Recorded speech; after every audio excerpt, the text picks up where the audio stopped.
Hey everyone, Duke here, and today we're going over the third Master Challenge in Crota's End, Equal Vessels. This challenge is for the Air Ute encounter and requires that everyone grab the chalice before anyone grabs it a second time.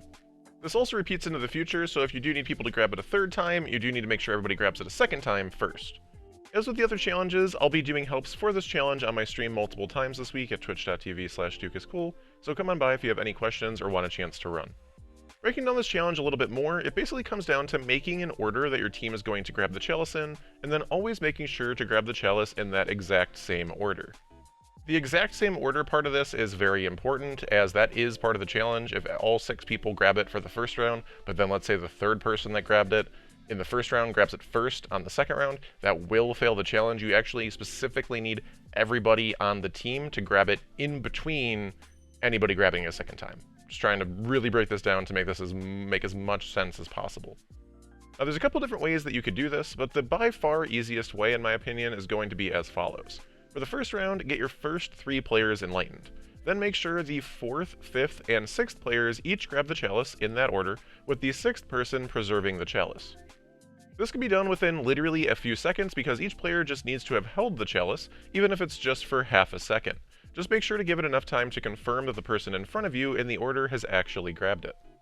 Quick, brief callouts like 4th grabbed, 5th grabbed, 6th grabbed will make sure to help facilitate this and make it as easy as possible.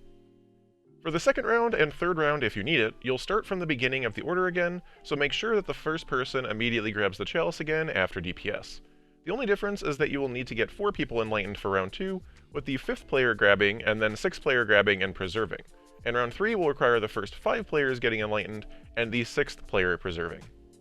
For Master specifically, there will be 2 barrier champions that constantly spawn and respawn in the middle crystal room. Wishender is a great option for these as it will both break the barriers in one hit, while also being able to be used to scout for wizards by using its exotic wall hack perk. Master also has rotating surges, with Solar and Strand the active modifiers for Air Ute Challenge Week. Do make sure to check these surges if you run this encounter in the future, though as they may change, but for this season, barring any unforeseen schedule changes, these should be the surges throughout.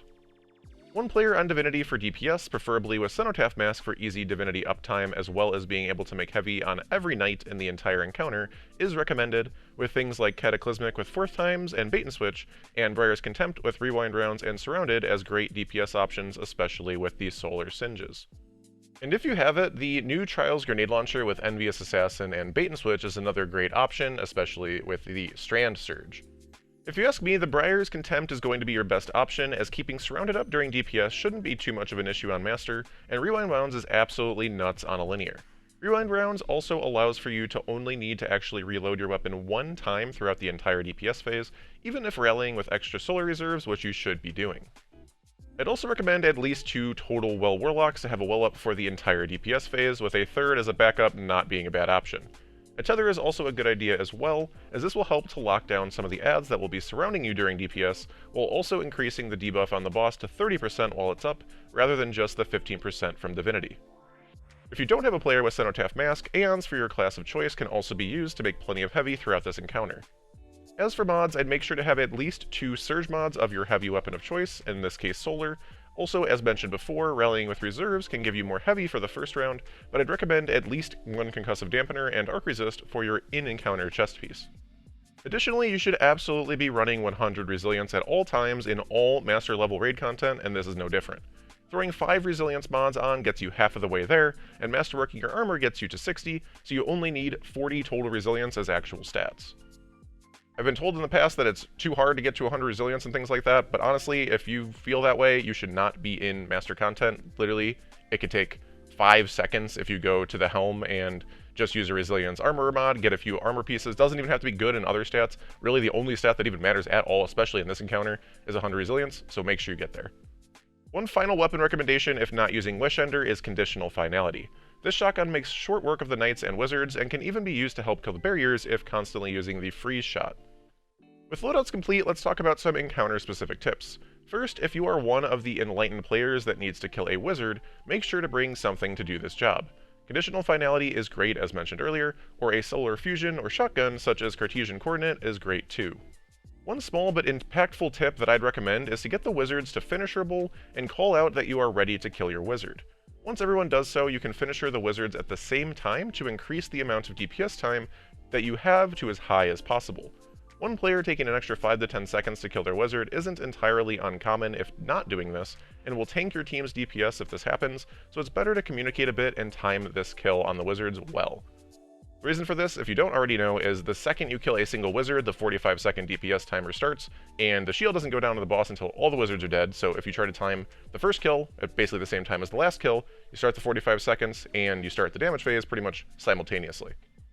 Do note that outside of the first round, depending on how quick you are, the timer of the DPS can start on its own, so if this happens, just go ahead and kill your wizard right away and get back into position, but for especially the first round, you can maximize your DPS quite well with this strategy. Two-phasing is definitely doable with the right setups, and again, especially with this strategy, but being prepared to three-phase is going to be important for this challenge. If you do end up needing to three-phase, my recommendation is to have the final two players in this third phase, the 5th Enlightened and the 6th player that will preserve the chalice, go up to the balcony. Since there will always be a wizard up here mathematically on the third round, let this 5th Enlightened player be the one to kill this wizard. This allows for the 6th player to grab it off of them the moment their chalice is full, and then get Enlightened, and this Enlightened player can then immediately go in the room to kill their wizard. This will save a load of time, and time is of the essence on the third round. Additionally, you can go up to this balcony to be safe earlier in the rounds or on earlier rounds.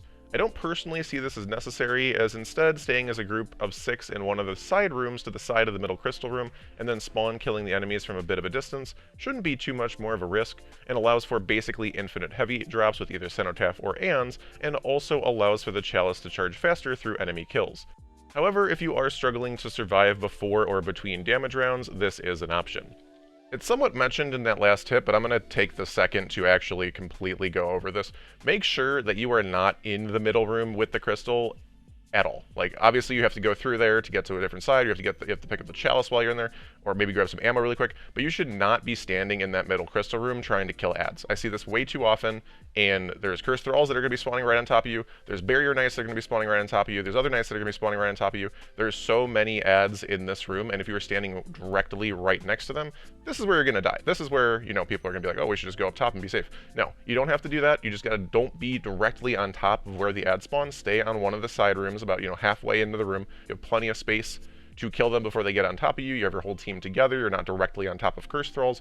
It's super duper duper beneficial, super duper duper important. I know people, you know, like to spawn camp ads, and, you know, maybe they have certain builds that are more close range, but you don't have to be this close to kill the enemies. And again, this leads to so many unnecessary deaths. And on normal, or if not doing challenge, not a big deal. Again, I see this a lot in doing helps and stuff, but on master and when doing challenge, you can't afford this. You can't afford to be messing around. You can't afford to be taking deaths that are absolutely 100% not needed in any way. So make sure, just stay on the side room, kill the odds from here, you'll be safe, you'll be good to go. And even on top of that, if you do need to pop a well, or if you do need to pop a tether, pop some supers to, you know, generate orbs for each other. Again, if you're on like Phoenix Protocol well, you can drop a well here and then still have your well for damage anyways. Like, there's so many great options to make a bunch of ammo, get orbs, transition through this phase, and not just be standing still up top in the balcony. A lot more fun, in my opinion, as well. But again, the main thing is just the overall flexibility and strategy of just surviving, so keep that in mind. And that's all for today. I hope my video to the Equal Vessels challenge was helpful, and don't forget to come by stream this week if you're interested in running, or just like some more real-time information or tips. And as always, thank you so much for watching, and have a wonderful day.